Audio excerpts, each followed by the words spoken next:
Demands and procedure, इस मौजू के ऊपर कुछ गुफ्तगू हो जाए। तो इंशाअल्लाह आज की जो गुफ्तगू है वो इसी टॉपिक के ऊपर है। मैं हरगिज ये नहीं कहूंगा कि ये टॉपिक आज का अहम तरीन टॉपिक है, चूंकि ये आज का अहम तरीन टॉपिक नहीं है, बल्कि ये गुज़िश्ता कल का अहम तरीन टॉपिक था कि जिसको हमने गुज़िश्ता कल इसका ख्याल नहीं रखा। और गुज़िश्ता कल से मुराद मेरी गुज़िश्ता कल लफ्जी मानों में नहीं है, बल्कि मुहावरतन है, यानी माजी में आज से 50 साल पहले, आज से 70 साल पहले, बल्कि ये कहना चाहिए कि उन 800 सालों में कि जब हम मुसलमान जिस दौर के बारे में फख्र से और सीना चौड़ा करके यह कहते हैं कि हमने भारत के ऊपर 800 साल तक हुकूमत की थी, 1000 साल तक हुकूमत की थी, तो ऐसी हुकूमत किसी काम की नहीं कि जिसमें मुसलमान अपनी दावत के फरीजे को भूल जाएं। चूंकि इस्लाम का मकसद हुकूमत करना नहीं है, इस्लाम का मकसद अपनी सरहदों को वुसाअत देना नहीं है, इस्लाम का मकसद है अल्लाह के कलीमे को बुलंद करना, अल्लाह की बात को दूर तक और दुनिया के एक एक कोने तक, दुनिया के एक एक मुल्क और एक एक इंसान तक अल्लाह की बात को पहुंचाना। ये इस्लाम का और एक मुसलमान का मकसद है। सरहदों को बढ़ाना, उनको फैलाना, यह हुकूमतें कायम करना, ये इस्लाम का न पहले मकसद था न कभी मकसद हो सकेगा। हाँ, हुकूमत का जो क़याम है वो इस्लाम की वुसाअत का एक वसीला जरूर हो सकता है, इस्लाम के फैलने का एक वसीला जरूर हो सकता है, लेकिन ये मकसद नहीं है।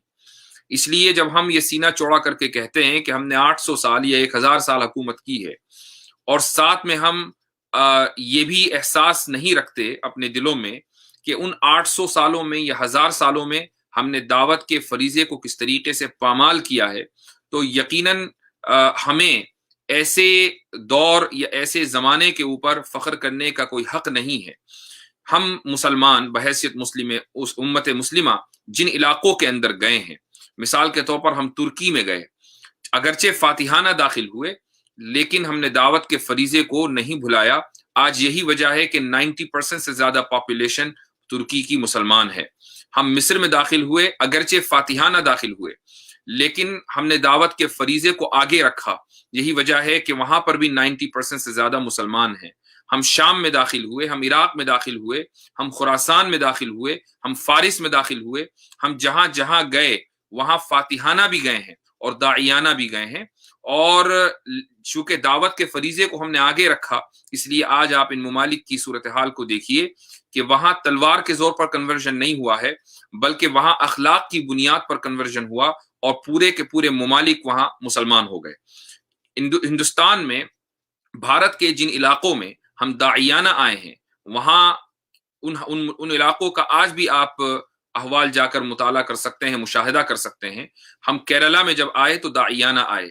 आज तक 1400 साल हो गए, केरला की फिजा को संघियों ने और आरएसएस के लोगों ने मसमूम करना चाहा, लेकिन आज तक वो मसमूम नहीं कर पाए। उस दावत का सहाबे किराम और सहाबे किराम के शागिर्दों के जरिए जो दावत केरला तक पहुंची है, उन साहिली इलाकों तक पहुंची है, उसका असर आज भी मौजूद है। उन लोगों के दिलों में मौजूद है कि जिन्होंने उस दावत का असर कबूल नहीं किया बराह रास्त, यानी वो मुसलमान नहीं हुए, उनके दिलों में भी उस दावत का असर आज तक मौजूद है कि वहां चाहे आप तालीम कह लीजिए या पैसा कह लीजिए या उस दावत का असर कह लीजिए, कुछ भी कह लीजिए, बहरहाल वहां की फिजा आज तक मसमूम नहीं हो पाई। और जिन इलाकों के अंदर हम ये कहते हैं कि हम फातिहाना आए और दाइयाना हम नहीं आए, तो वहां आज जो फिजा है वो कितनी मसमूम है, यह हर छोटा बड़ा और हर आम व खास इस बात से वाकिफ है। तो इसलिए ये जरूरी है जब हम ये कहें कि आज का जो बर्निंग टॉपिक है, आज का जो अहम तरीन मौजू है वो दावत इस्लामी है, ये कहना निहायत गलत है, इसलिए कि आज का बर्निंग टॉपिक नहीं है, बल्कि ये तो माजी का बर्निंग टॉपिक था कि जिसको हमने भुला दिया। कुरान करीम की एक आयत है, अल्लाह सुब्हानहू व तआला का इरशाद है, क़द कानत लकुम उस्वतुन हसनतुन फ़ी इब्राहीम वल्लज़ीना मअहू इज़ क़ालू लिक़ौमिहिम इन्ना बुराअउ मिनकुम व मिम्मा तअबुदून मिन दूनिल्लाह। हज़रत इब्राहीम अलैहिस्सलातु वस्सलाम की दावत का कुरान करीम में जा बजा अल्लाह सुब्हानहू व तआला ने जिक्र किया है। यूं तो नबी करीम सल्लल्लाहु अलैहि वसल्लम की पूरी जिंदगी हमारे लिए उसवा है।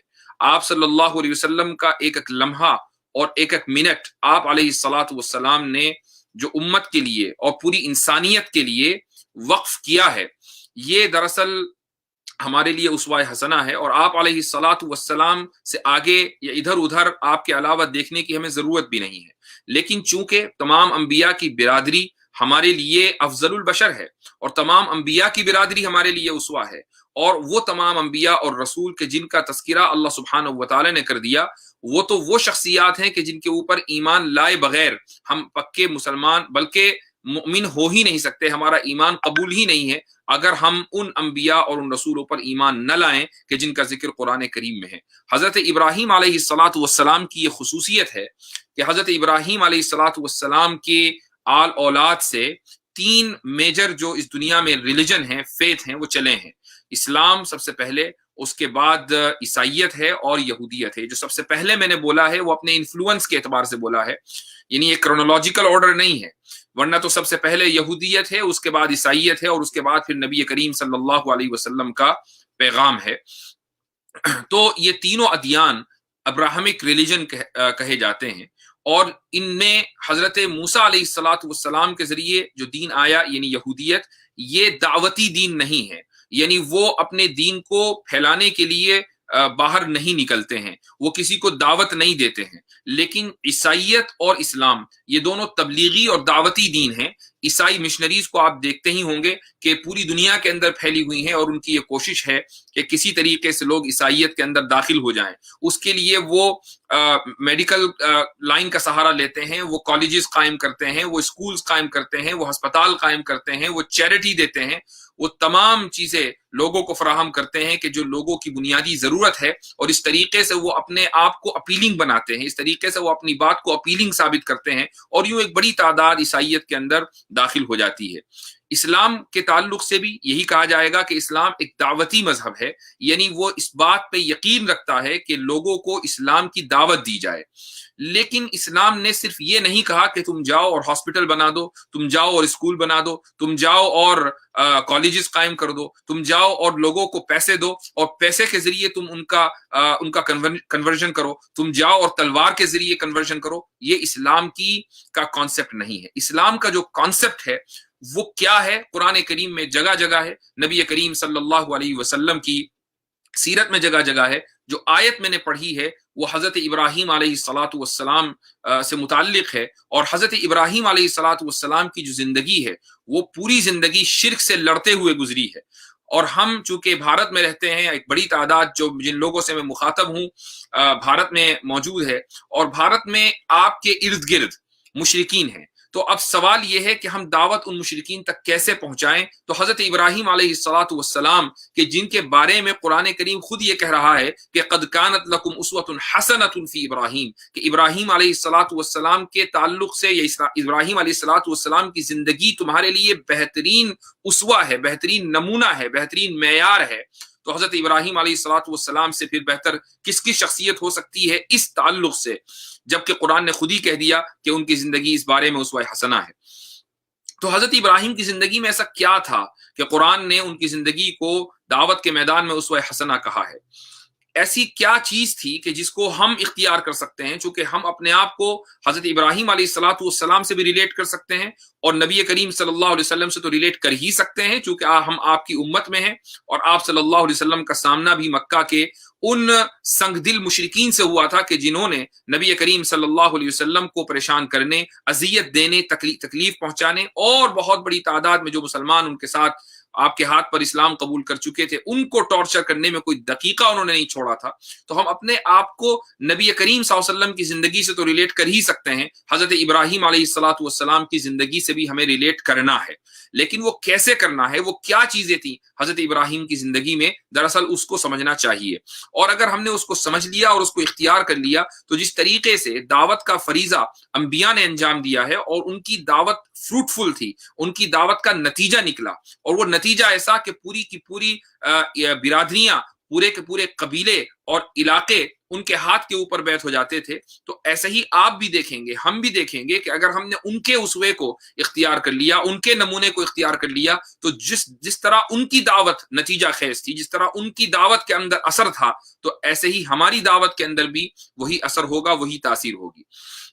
تو اللہ सुब्हानहू व तआला फरमाता है कि तुम्हारे लिए इब्राहीम अलैहिस्सलाम की जिंदगी बेहतरीन नमूना है, और उन लोगों की जिंदगी जो इब्राहीम के साथ थे, वल्लज़ीना मअहू इज़ क़ालू लिक़ौमिहिम, उन लोगों ने साफ साफ अपनी कौम से ये कह दिया था, उसमें कोई माजरत खाना रवैया नहीं था उनका, उसमें कोई लाग लपेट नहीं थी, उसमें कोई डर नहीं था, उस कहने में कोई खौफ नहीं था, उस कहने में कोई शर्मिंदगी नहीं थी। बगैर किसी शर्मिंदगी के, बगैर किसी खौफ के, बगैर बिला किसी लाग लपेट उन्होंने साफ साफ और वाज़ेह अल्फाज में जुर्रत के साथ ये कह दिया था कि इन्ना बुराअ मिनकुम, कि हम तुमसे बरी हैं, हमारा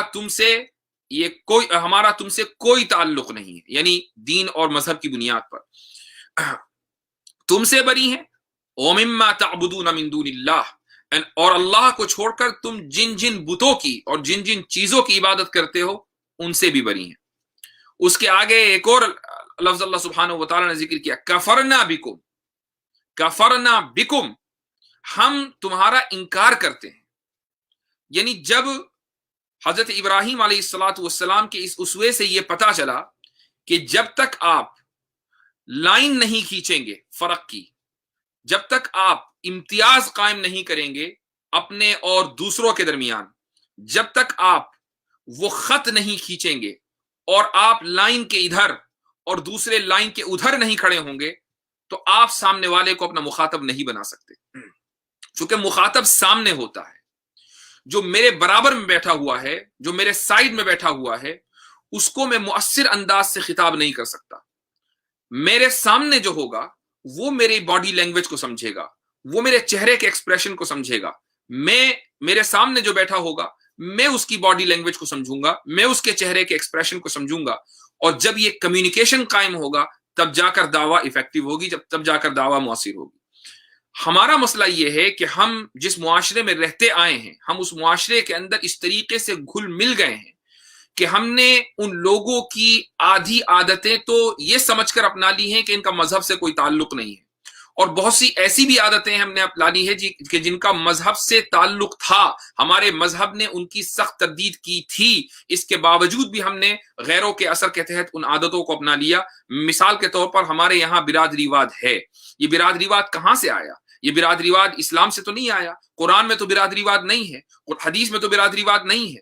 कुरान ने तो सिर्फ ये कहा कि तुम्हारी बिरादरी तुम्हारी आइडेंटिटी है, लेकिन कुरान में ये कहा है कि तुम्हारी बिरादरी तुम्हारी फख्र का सरमाया है, तुम्हारा नस्ब तुम्हारे फख्र का सरमाया है, ये कहीं नहीं है।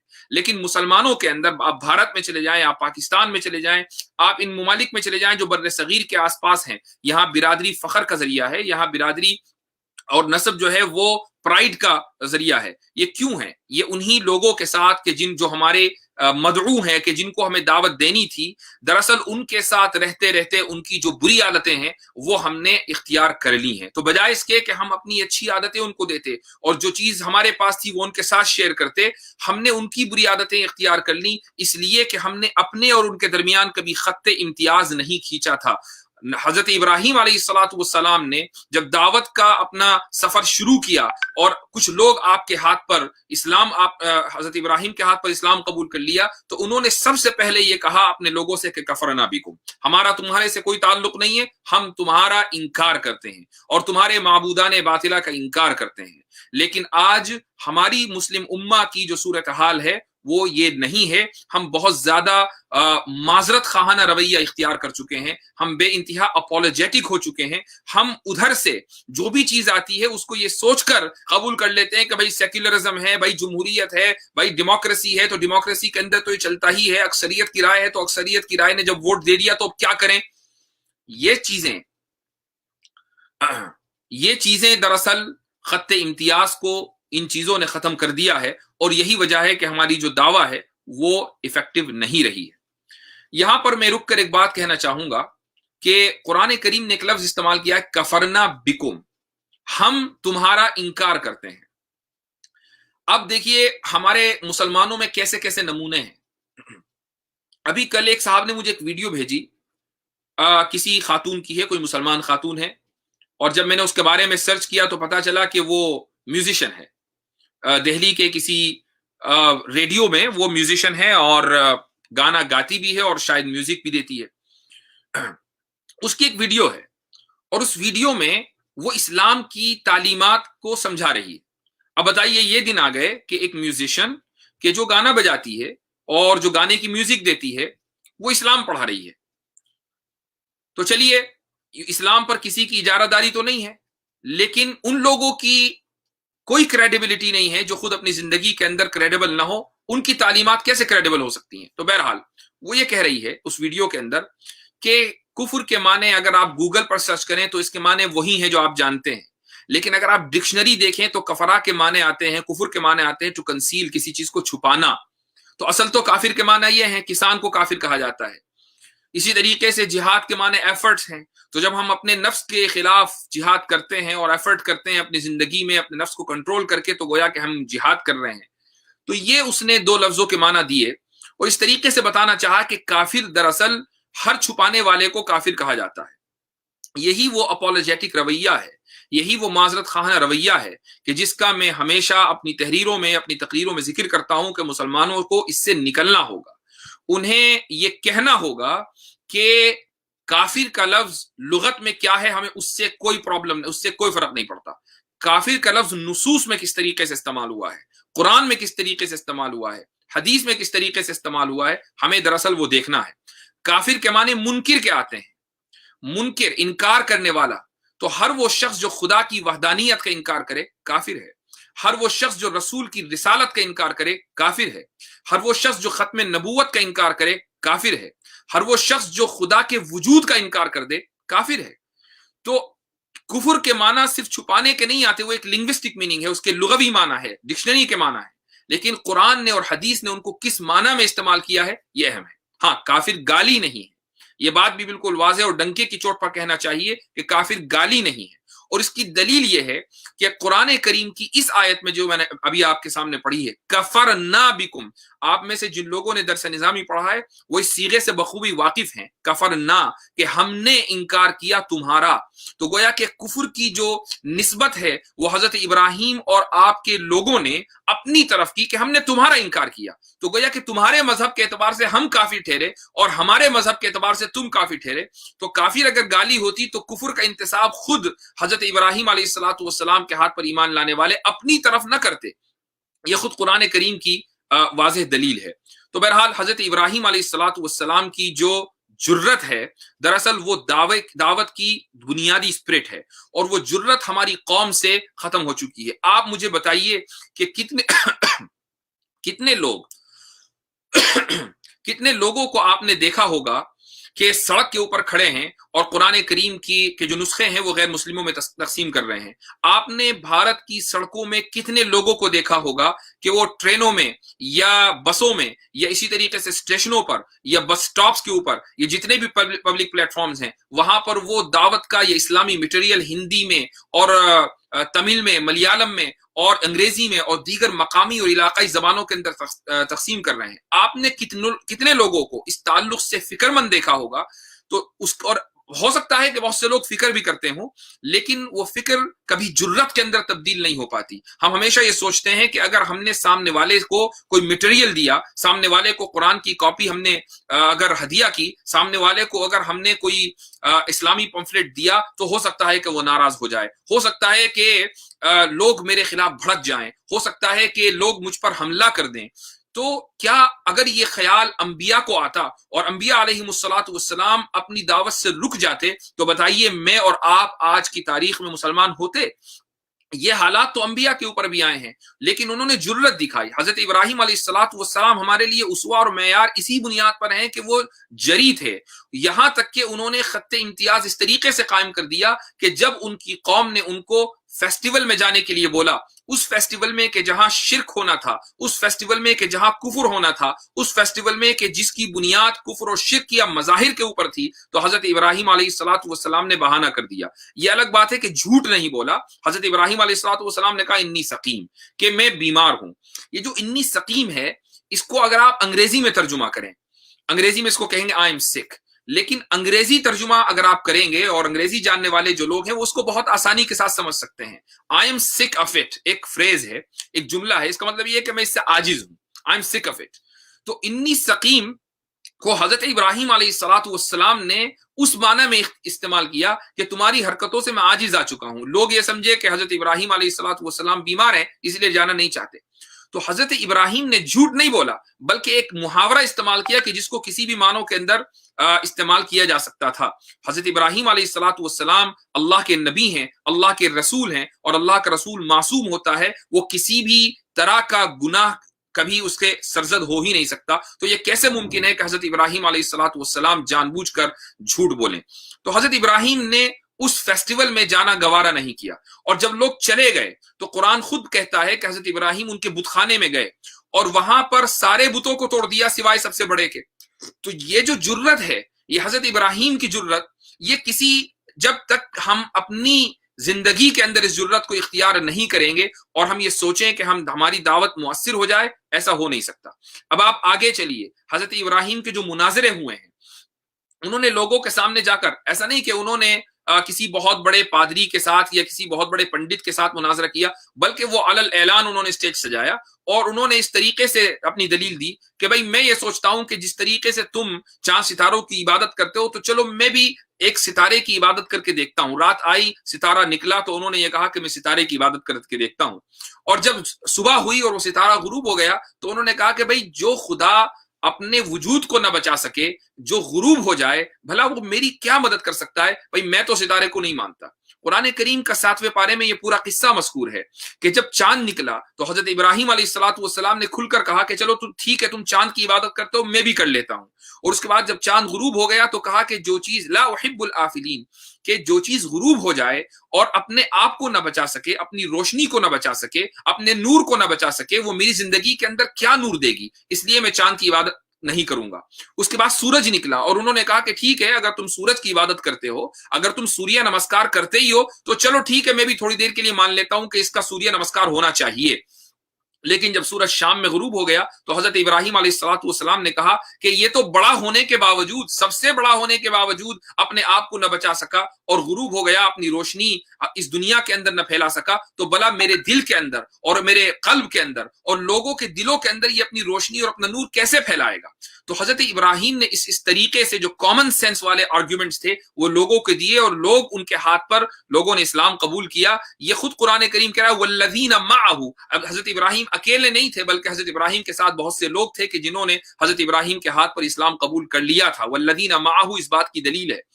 तो हजरत इब्राहिम के आर्ग्यूमेंट्स थे। नमरूद के सामने हजरत इब्राहिम को जब पेश किया गया, आज के नमरूद के सामने अगर किसी को पेश किया जाए तो हम उस नमरूद को टोपी पहनाने में तो फख्र महसूस करते हैं, हम उसको किसी मजार की चादर देने में तो फख्र महसूस करते हैं, या उसकी तरफ से चादर अजमेर ले जाने में फख्र महसूस करते हैं, और ये सोचते हैं कि भाई ये जो आज का नमरूद है इसने टोपी और रुमाल लगा लिया और ये निहायत सेक्युलर हो गया। लेकिन आप देखिए हजरत इब्राहिम अलैहिस्सलाम की जिंदगी को, कि जब वो नमरूद के सामने पेश हुए तो नमरूद ने अपनी खुदाई का दावा किया, तो हजरत इब्राहिम क्या कहते हैं? वो ये कहते हैं कि ठीक है, मेरा खुदा सूरज को मशरिक से निकालता है और मगरिब में गुरूब करता है, अगर तू खुदा है तो तू मगरिब से निकाल और मशरिक में गुरूब करके दिखा।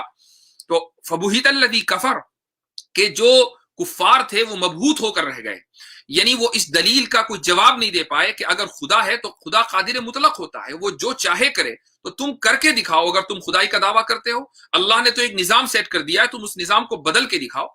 तो ये हजरत इब्राहिम अलैहिस्सलाम की जुर्रत थी। जब तक जुर्रत नहीं होगी, जब तक कि, मैं एक मिसाल देता हूं, मिसाल अगरचे यानी उस मिसाल का मकसद ये नहीं है कि हम उस मिसाल को इख्तियार करें, लेकिन मैं असर अंगेजी की एक मिसाल दे रहा हूं। आपने देखा होगा आज के दौर में कि जब हम किसी प्रोपेगेंडे की न्यूज को अपनी टाइमलाइन के ऊपर शेयर करते हैं, या कोई प्रोपेगेंडा वाला मजमून लिख देते हैं या कोई तहरीर लिख देते हैं, तो वो ज्यादा मुअस्सिर होती है, यानी ज्यादा दूर तक जाती है।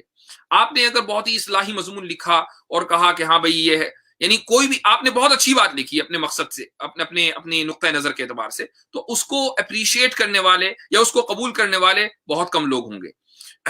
लेकिन आप जरा कोई गलत बात लिख कर दें, आप कोई बहुत ही खराब बात लिखें, तो अब देखिए आपकी टाइमलाइन के ऊपर कितने लोग आते हैं और वो कॉपी करके कितने लोगों तक पहुंचती है और उसको फिर व्हाट्सएप के ऊपर कितनी जगह शेयर किया जाता है। ये असर अंगेजी की मैं बात बता रहा हूं। दावत को मुअस्सिर होना जरूरी है, लेकिन दावत कभी भी गलत नहीं हो सकती, दावत कभी भी नेगेटिव नहीं हो सकती। ये जो मैंने मिसाल दी है वो इसलिए नहीं दी है कि आप एक नेगेटिव प्रोपेगेंडा करने लगे, बल्कि मैंने सिर्फ एक असर अंगेजी की मिसाल दी है कि हजरत इब्राहिम अलैहिस्सलाम या अंबिया अलैहिस्सलाम की दावत क्यों मुअस्सिर थी। वो इसलिए थी कि वो जरी थे, उनके यहाँ जुर्रत थी। अगर जुर्रत नहीं होगी तो फिर आप ये सोचते रहें कि हम दावत करेंगे, दावत देंगे, लोगों को अपने यहाँ बुलाएंगे, अपने दीन के अंदर दाखिल करेंगे, ऐसा नहीं होने वाला। जरी बनना पड़ेगा। जब जरी बनेंगे तो लोग आपकी तरफ मुतवज्जे होंगे। जब 100 लोग आपकी तरफ मुतवज्जे होंगे तो 20 लोग आपकी बात को सुनेंगे। 20 लोग आपकी बात को सुनेंगे तो 10 लोग आपकी बात को कबूल करेंगे। अगर आपने 1 अरब लोगों को इस जुर्रत के साथ दावत दी तो 10 करोड़ तो मुसलमान होने ही होने हैं। तो ये दरअसल हजरत इब्राहिम अलैहिस्सलाम का उसवा है। लेकिन इस जुर्रत का मतलब हरगिज बदतमीजी नहीं है। इस जुर्रत का मतलब हरगिज नफरत का इजहार नहीं है। इस जुर्रत का मतलब हरगिज तुर्शी के साथ गुफ्तगू नहीं है, बल्कि खुद कुरान करीम में अल्लाह सुब्हानहू व तआला का इरशाद है कि हजरत मूसा अलैहिस्सलाम और हजरत हारून को जब फिरौन के पास भेजा तो अल्लाह सुब्हानहू व तआला ने क्या इरशाद फरमाया। अल्लाह ने कहा कि फ़क़ूला लहू क़ौलन लय्यिना, नरम गुफ्तगू करो, नरमी के साथ गुफ्तगू करो, हो सकता है कि वो हिदायत पर आ जाए।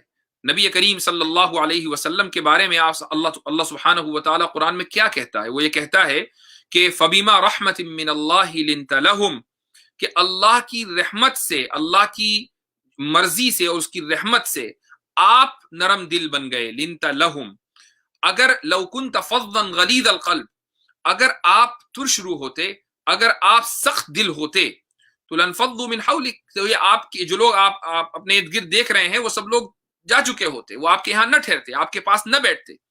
तो एक दाई की जो सिफत है वो ये है कि उसके अंदर जुर्रत भी हो बात कहने की, हक बात कहने की, लेकिन उस हक बात को वो नरमी के साथ कहे और आला अखलाक का मुजाहरा करे तो फिर उसकी दावा मुअस्सिर होगी। अगर आला अखलाक का मुजाहरा उसने नहीं किया तो उसकी बदअखलाकी को देखकर हो सकता है कि बहुत से लोग इस्लाम की तालीम से मुतासिर हो जाते हों, लेकिन मुसलमान की बदअखलाकी देखकर फिर वो इस्लाम से बरगश्ता हो जाते हैं और दिल बर्दाश्ता होकर इस्लाम को छोड़ बैठते हैं, यानी इस्लाम कबूल करने के बाद वापस चले जाते हैं। ऐसे बहुत से केसेस हैं। तो एक तो बात यह है। दूसरी